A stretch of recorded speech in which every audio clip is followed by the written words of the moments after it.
A very good evening to you.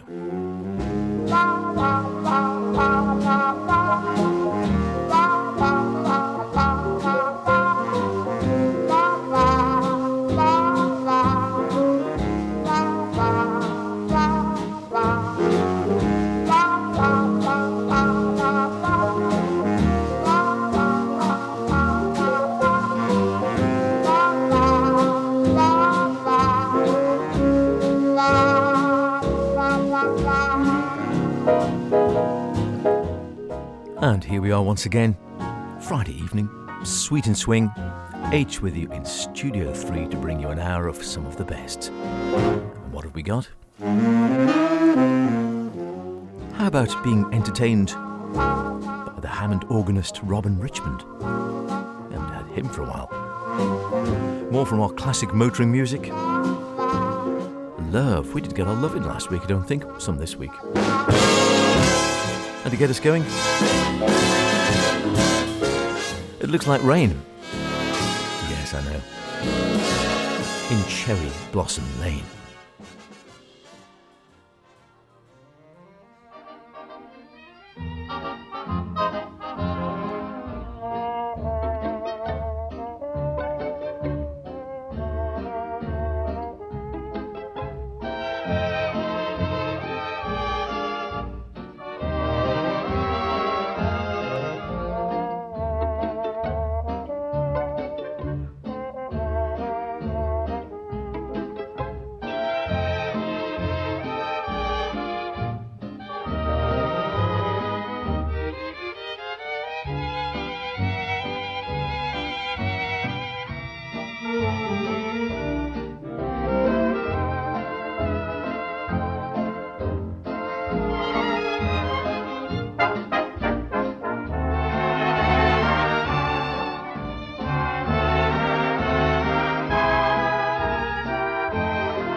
It looks like rain in Cherry Blossom Lane, and to be quite frank, pretty much everywhere else as well. However, it's, we've had a little bit of sort of Indian summer. Are you allowed to say Indian summer anymore? I don't know, but you know what I mean. The nice warm weather at the back end of the year when you're not really expecting it, which is sort of lovely, but equally, I don't know about you, I sometimes think by the time I'm into October, I'm not wanting gales or constant rain, but cold days, fine. A bit blustery, I don't mind. Leaves coming down, all the changes of the colours of the trees. I want autumnal weather, in other words, and maybe a cold night here and there. I'm sort of thinking, well, it's lovely to have it, don't get me wrong. I love to see the sunshine. But, yeah, okay, sometimes you think it's nice to have the weather of the season. And these days, they all are getting mixed up, aren't they? Whether that happens as you get older in your mind's eye and you think all the seasons were very seasonal when you were young, And now when you get older, they're not as seasonal. You get spring in summer and summer in autumn, autumn in winter and so on. I don't know, but there we go. Spring. Oh, I think there's rain in Cherry Blossom Lane. One from our Jack Harris. Kept that one in the bag, actually. We played a bit of Jack Harris the other day, didn't we? On the vocals, Jack Cooper, who replaced Sam Brown with Ambrose in the mid-1930s until Sam returned after touring with Elsie Carlisle and the Rhythm Sisters. Jack Cooper, yet another one with a pseudonym. He wasn't actually Jack. He was actually Bert Cooper or Herbert Cooper. But Ambrose, the band already had Bert himself, of course, wielding the baton. Bert Ambrose. You couldn't have two Berts in one band, could you? You'd be over-Berted, as they say. So, yes, there was also Bert Barnes on the piano. So he was quickly renamed and called Jack Cooper, because otherwise we'd have Bert, and Bert. Far too much. He started out with Tommy Kinsman in the 30s and then sang with Jack Jackson, as we heard there, at the Dorchester Hotel, and also went on to sing with Louis Levy and Fred Hartley and recorded with Joe Loss and Primo Scala and Jay Wilbur. And he was one of those ones who didn't go on. Again, you get some of these guys and girls who go on for years and years and years. Jack Cooper wasn't one of them. Something of a loner, it's reported, particularly in the Book of Words. And an electronic engineer. So he sort of left singing, became a full-time electronic engineer, and married much later on in life. But not, sadly, a happy ending for him. It's noted in the Book of Words, British dance bands, singers and smaller bands. It says, sadly, he died a reclusive widower in a central London flat. That's a bit of a sad ending for someone with a lovely voice and such a great start in life, isn't it? But there we are. Be warned, as they say. I've got that old-fashioned love in my heart, and there it shall always remain. You're like that old ivy vine, cling a little closer all the time. Through the years, joy and tears, just the same. I've got that old-fashioned faith in my heart, and there it shall always be. Although the land may change to sea, it will never make any change in me. I've got that old-fashioned love in my heart.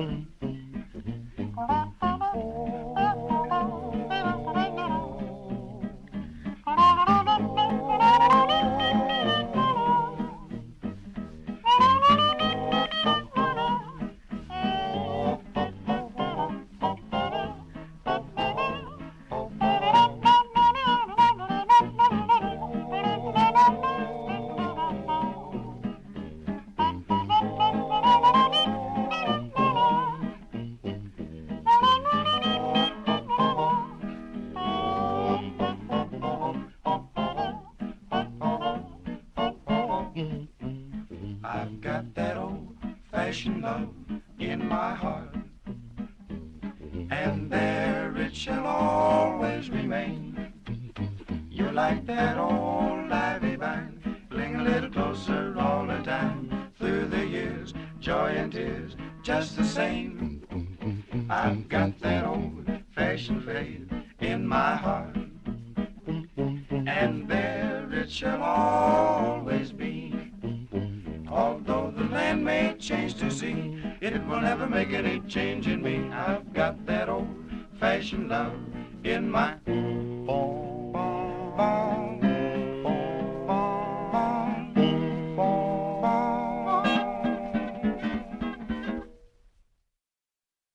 You probably don't need me to tell you who that was.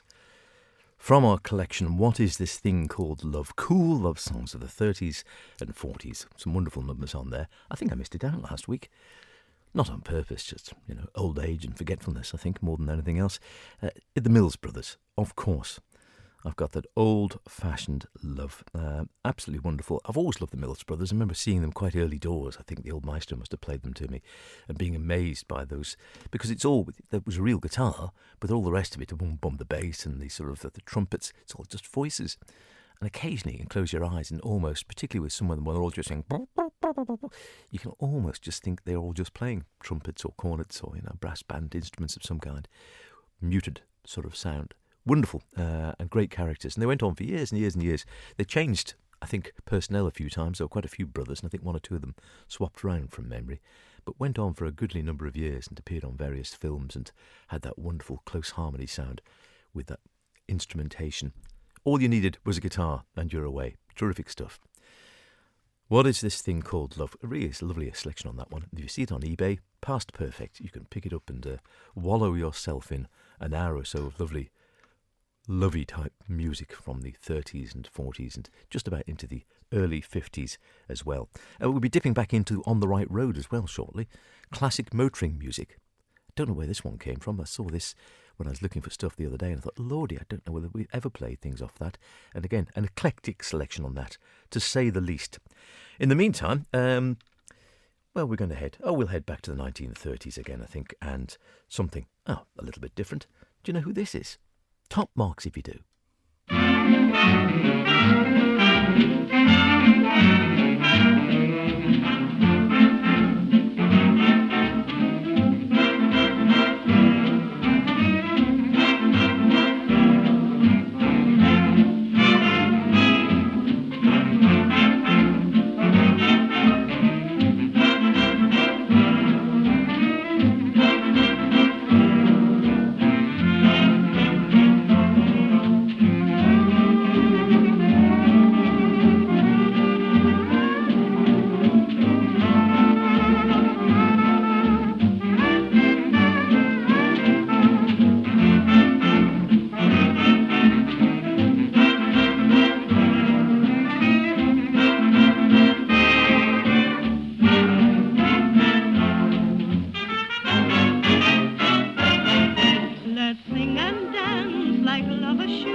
So, Did You Guess?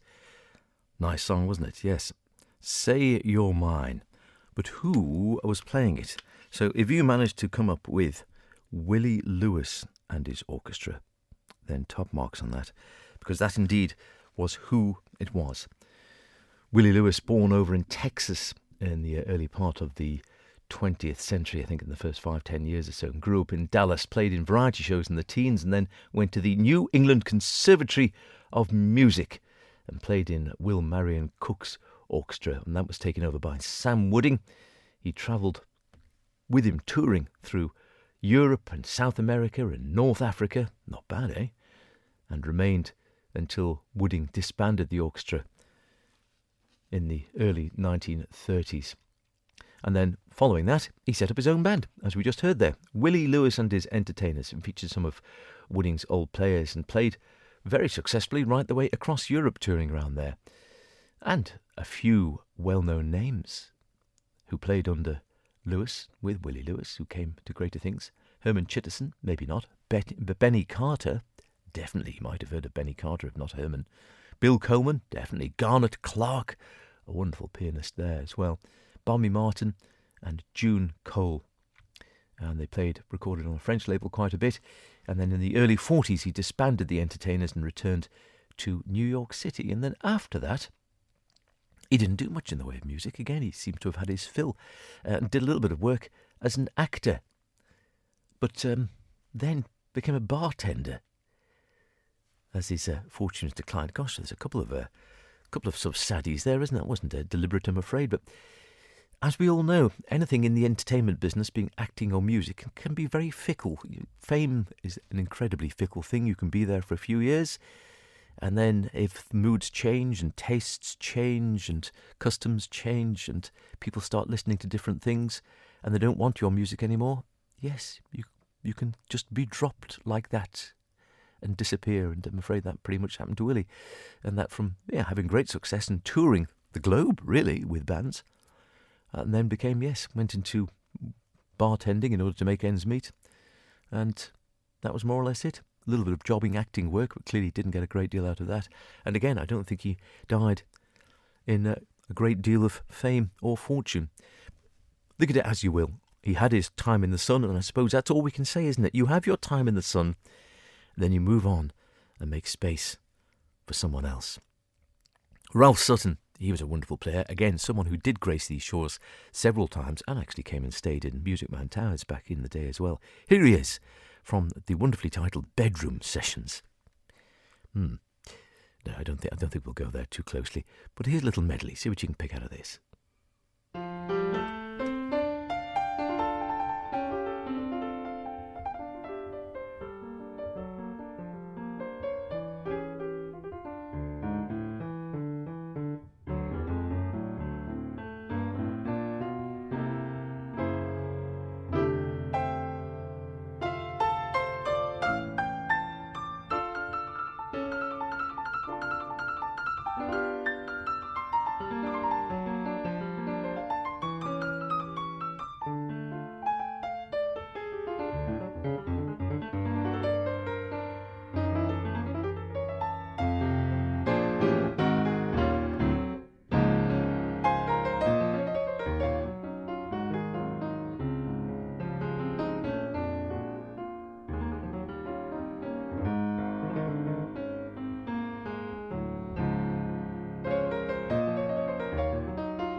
days, reading and writing and arithmetic, taught to the tune of a hickory stick.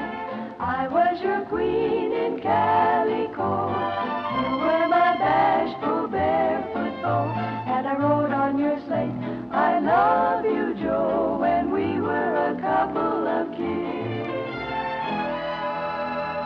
Sunbonnet Sue, Sunbonnet Sue, sunshine and roses ran second to you.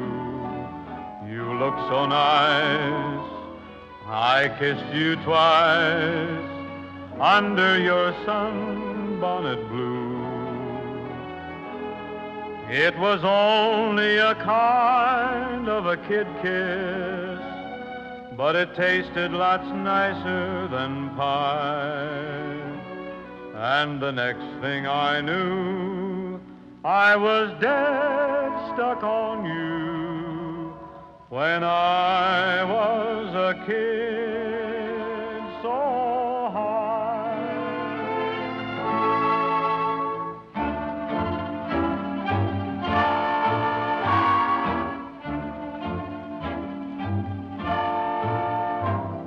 Look out, look out, look out for Jimmy Valentine, for he's a pal of mine, a sentimental crook with a touch that lingers in his sandpapered fingers.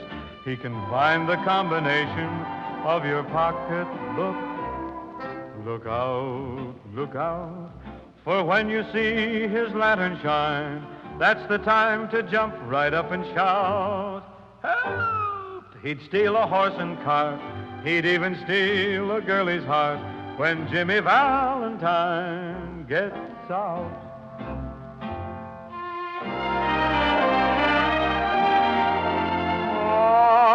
I'd buy up every schoolhouse in the nation, and I'd write upon the blackboard big and clear, instead of one there will be 2 vacations, each vacation 6 months, twice a year, and there wouldn't be no school when it was raining. I'd let you stay at home when it was fair. You'd have free soda fountains, say I'd build you ice cream mountains if I was a millionaire.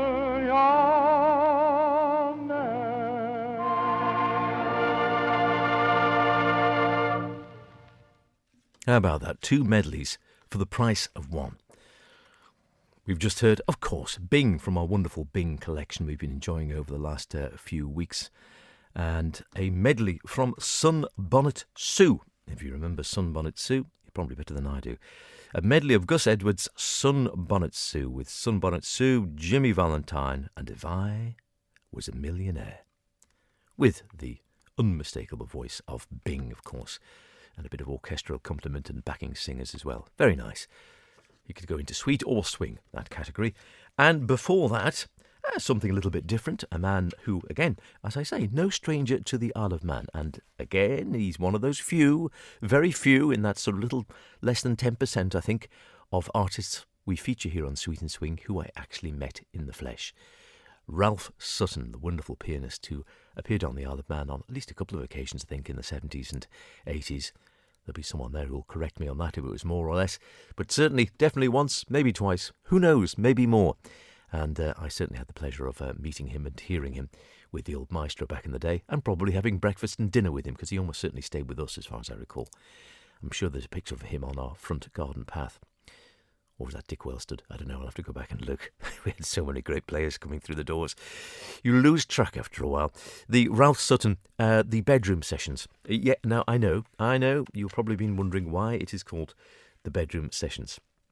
First off, the medley, it was In a Sentimental Mood, and then you might have heard Sophisticated Lady, and then I Let a Song Go Out of My Heart. Now, why the bedroom sessions? Well, there's nothing salacious. I was just winding you up. Nothing salacious at all. The bedroom sessions actually came about when Ralph was touring in the UK in the mid-1990s, and a gentleman called Nick Campagna, who was a sort of a musician and journalist and musical producer and such like, I think.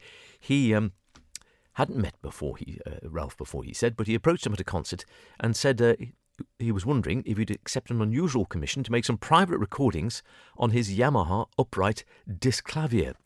And if you don't know what the Disclavier is, it was one of, I think they're still knocking around, very expensive, very fine Yamaha pianos, which could record. So basically, it just recorded anything you played straight onto disc. And the more expensive ones, you could then play them back, and the piano would play them back, rather like a 21st century upmarket digital pianola. If you get the gist. He didn't do the pedals. It was all electric, of course, and it was all digital. So very accurate. It just recorded what you played. And Nick Campaya, well, he had one of these Disclaviers in his bedroom of his London flat. Lucky man. Both have a Disclavier and a London flat. He says, I don't know whether Ralph was intrigued, but to my delight, he did say yes. And a few days later, accompanied by my friends and my dad, Ralph was making music in my bedroom. A memorable afternoon of great piano and hilarious reminiscences. We did exactly the same when Ralph returned the following year. I doubt if my neighbours realised they were being serenaded by one of the world's greatest jazz pianists on those afternoons. And then he goes on to say, well, many people who listened to the recordings said they thought they deserved wider audience. So it was a question, he says, of finding a Yamaha Grand Disclavier on which to play back the discs acoustically and make a recording from them, as though Ralph were playing live. I'm extremely grateful to Simon Markson of Markson Pianos in London, who had a Yamaha Grand Disclavier in stock and allowed free run of his showroom for us to make the recordings. And to Dave Bennett, who used state-of-the-art portable equipment and his legendary expertise to produce the unique sound on the CD. The result, Ralph Sutton has never heard before. And special thanks to my dad, Dante Campaya, present in the bedroom, for all his support and encouragement while making the CD. It sounded good, didn't it? Just him sitting in the guy's bedroom playing a piano with a couple of friends around. Wonderful. I admire his courage as well by approaching a very well-known jazz pianist and saying, you fancy coming round my bedroom and just playing my piano and see what happens?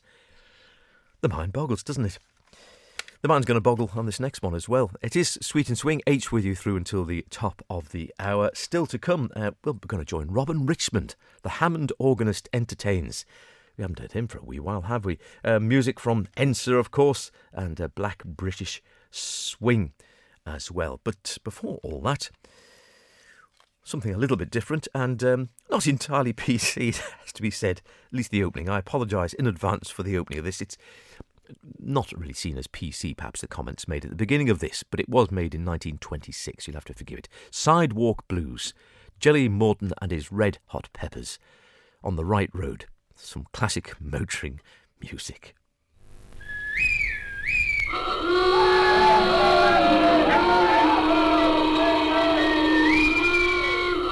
Hey, get out of the way. What are you trying to do? Knock the streetcar off the track?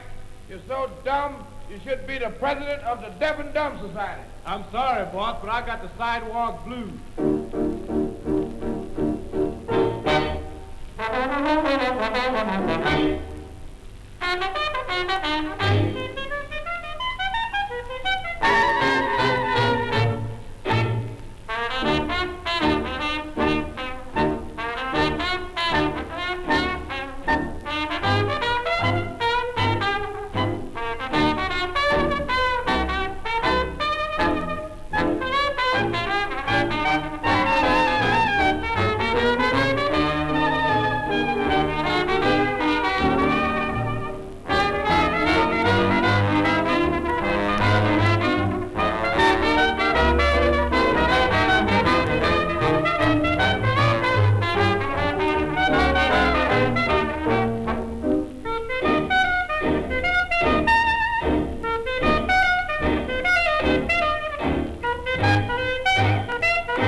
let 'em roll.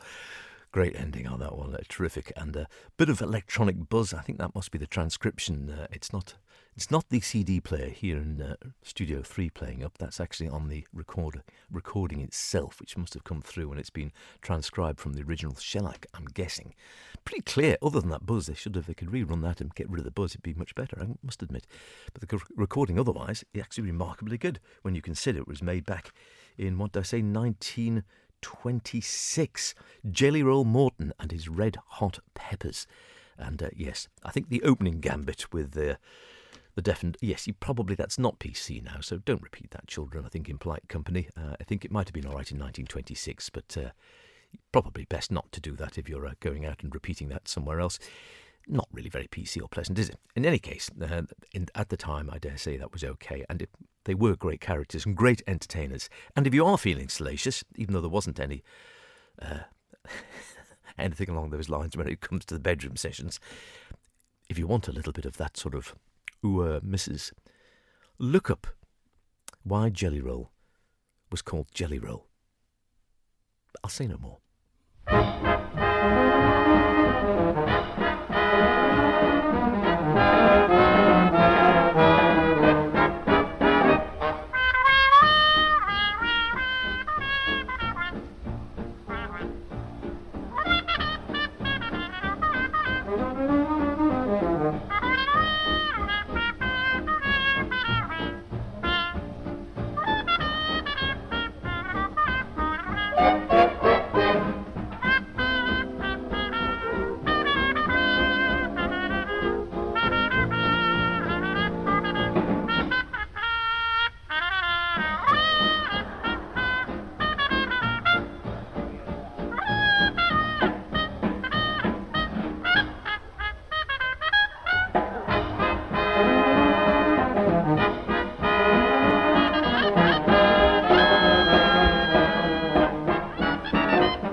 Time when he'll come back to me. For I'm thinking tonight of my blue eyes, who is dreaming far over the sea. Oh, I'm thinking tonight of my blue eyes, and I wonder if he thinks of me. What moon up above shining down on my love, tell him I'd love to hold him tenderly. Oh, I'm thinking tonight of my blue eyes, and I wonder if he thinks of me. Help! Help!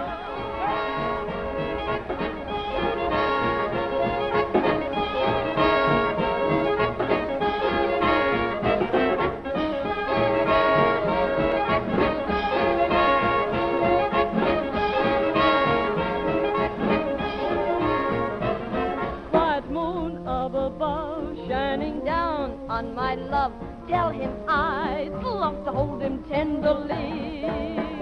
For I'm thinking tonight of my blue eyes, and I wonder if he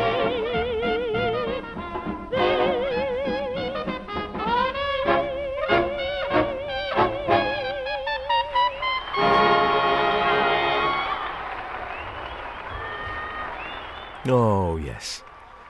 The Entertainment National Service Association, ENSA, of course, and we've been enjoying some of their complete concerts on a great 2-CD collection. Another one worth checking out if you ever see it and you like this sort of stuff. It's very, very atmospheric, I think. It's, you whack it on, I think, and sat in a darkened room and closed your eyes, you could sort of be there on a half-decent stereo. It's you've got all the sounds and you sort of get a bit of the atmosphere, and she was just a bit off mic there at the beginning, wasn't she? You can picture it actually happening in probably less than ideal circumstances for performance, I think. I'm thinking of My Blue Eyes and being whooped up by the troops there. Eva Benyon and Curly Mann. She was another glamour puss, I think, Eva Benyon, one way or another. Wonderful pictures if you go and sort of look on Wiki or look on some of the online sites. There's some great stuff there. A great picture taken from behind the entertainers of an ENSA concert party entertaining troops from the steps of a chateau in Normandy on the 26th of July 1944. And then below that, the Glamour Girls. Yes, Ensa Glamour Girls distributing cigarettes and beer to troops in North Africa. Well, you know what? If you were fighting in North Africa, I think smoking and drinking was probably the last of your worries for health-wise, wasn't it? The Glamour Girls, I have to say, they weren't in bikinis. They were in floral dresses and big floppy hats. They weren't very glamorous, though, nonetheless. And some fascinating facts about it as well. How it was established back in 1939 at the beginning of the war by Basil Dean and Leslie Henson to provide the entertainment for British Armed Forces personnel during World War II, and operated as part of the Navy, Army and Air Force institutes, and then was superseded, which I didn't realise, I think, in the same way. So ENSA was superseded by the CSE, the Combined Services Entertainment, which now operates, apparently, as part of the Services Sound and Vision Corporation, the SSVC. I think ENSA was a better name, really. SSVC, well, it just means nothing, does it? And the very first big-time, wartime variety concert organised by ENSA was broadcast by the BBC to the Empire and local networks from RAF Hendon in North London on the 17th of October, so just about this time of year, 1939. So that's what, 61, 71, 81, 84 years ago? Something like that? Wow. And among the entertainers on that very first one, Adelaide Hall, the Western Brothers, and Mantovani, would you believe? And they did do. We're going to hang out our washing on the Siegfried line. Of course, they had to do it, didn't they? It also notes in popular culture, despite many extremely talented entertainers working for ENSA, the organisation was necessarily spread rather thin over the vast area it had to cover. Thus, many entertainments were somewhat substandard, and the popular translation of the acronym was every night something awful, or something atrocious, was it? One of the two, take your pick. I think it's a little unfair, as they say, when you think of how large an area they were trying to cover and how few people there were. It was probably potluck whether you got someone supremely talented or someone perhaps not quite so supremely talented. This man was supremely talented on the Hammond organ. Now, I know it's not everyone's cup of tea, but we don't often do organ, do we? Robin Richmond, the Hammond organist, entertains. And it's an evening for medleys, because he's going to play a little medley as well. Lazy River, I Hadn't Anyone Till You. Here we go.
There we go. Told you that's a little bit different. The organist entertains as well he did. Robin Richmond. Do you remember him? Well, you might do if you have been a radio listener for a long time, not just to Max Radio. I know it's difficult to believe there are other channels you might listen to from time to time, but I know some people do, despite our best efforts. So if you happen to listen to BBC Radio 2 back in the day, The Organist Entertains first went out in April of 1969 and ran for quite a few years. You would have heard Robin Richmond introducing that programme because he hosted it, and his voice could also be heard sometimes on Housewives' Choice. I think that's going back even further, is it? He presented that, or at least he was the producer of that, and I think he occasionally presented it for a number of years.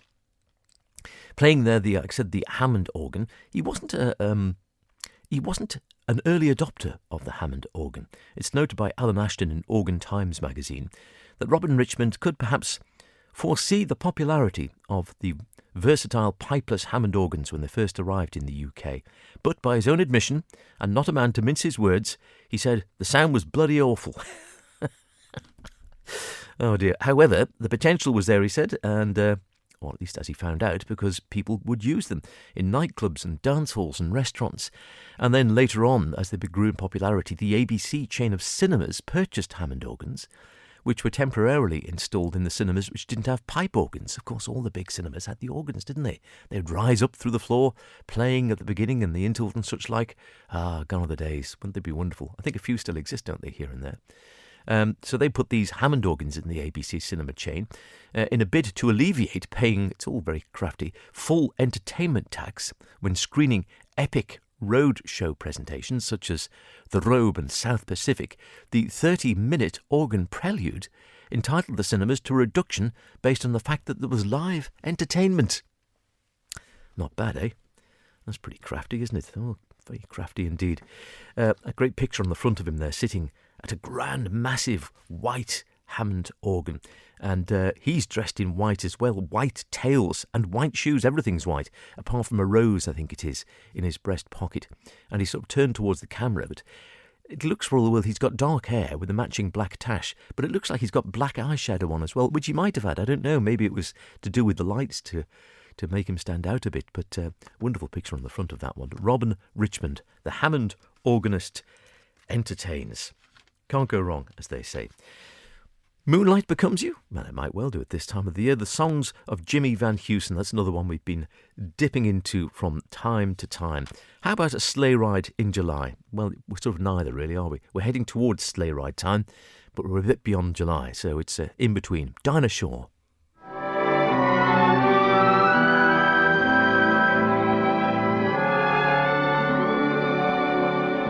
If I were the type to play around, it wouldn't be so bad. But I didn't know my way around, and what a time I had. I was taken for a sleigh ride in July.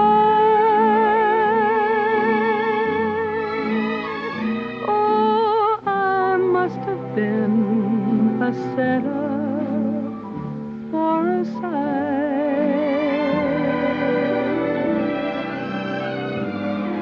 A mockingbird was whistling a sentimental tune, and I didn't know enough to come in out of the moon.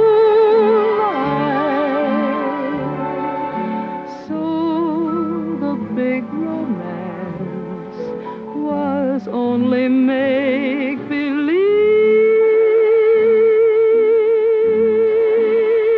just a sleigh ride on a balmy summer eve.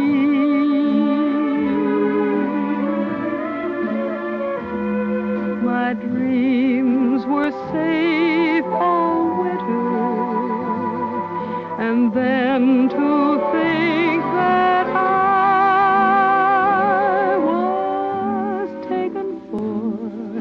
a sleigh ride in July.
I've never been on a sleigh ride, have you? It's very popular these days. I have a couple of friends going out to Lapland this Christmas for sleigh rides and taking their children to see Father Christmas and all the rest of it.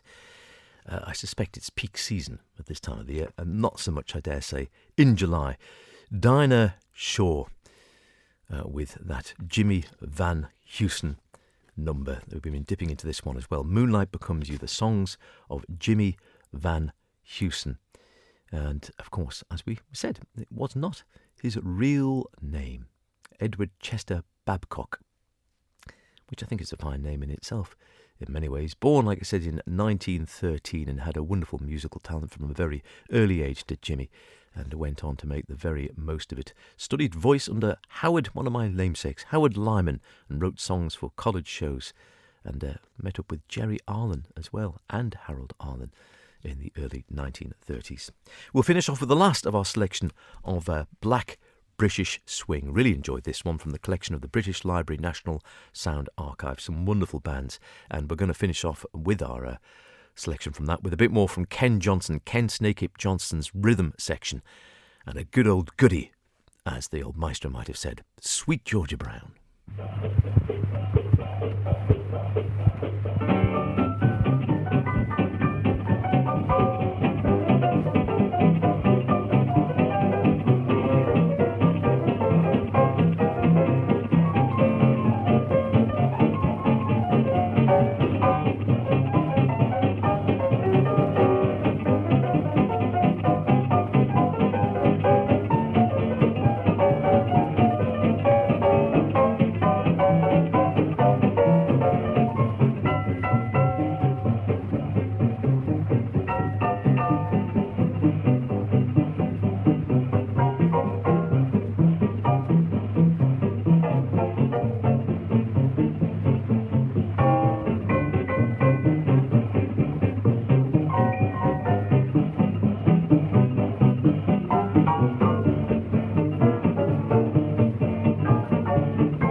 Be back, same time, same place, next week.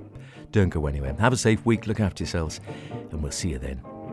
And I'll leave Ken Johnson's rhythm section to finish off. Cheerio.